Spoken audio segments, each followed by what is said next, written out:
东突厥惨维瓦人今天聚集在德国柏林的总理府前，举行了抗议中国总理李克强访问德国的示威游行活动，全面详细介绍了中共政府在东突厥散进行的反人类罪、种族灭绝等等罪行，强烈要求中共政府解散所谓政治教育培训中心，释放无辜人员，因为超过人类有史以来的一切罪行，承担道义和国际法庭的惩罚。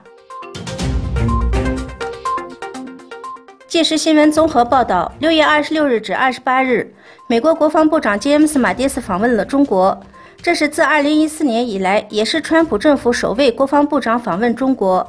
马蒂斯表示，此行将着重促进两国之间的安全对话。华盛顿时报4日报道，美国代表团队对这次的访问行程采取了超严格的反监听措施，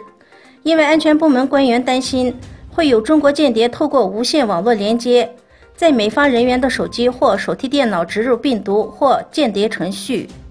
加上当时美方代表团所搭乘的是有末日客机之称的美国空军空中指挥战机 A-4B， 因此严令所有随团人员，包括10名记者，都必须在上机前将所有曾在中国当地连上无线网络的电子设备丢弃。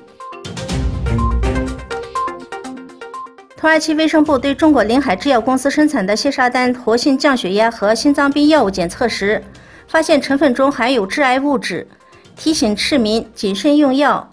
政府部门将尽快收回问题药品，并采取相应的措施。泰国清莱府8日晚在发布会上表示，4名被困山洞的少年足球队员当天傍晚被成功救出，并已送往医院。当天的救援工作告一段落。泰国军方官员透露，救援人员可能需要2天至4天才能将所有受困人员转移出洞。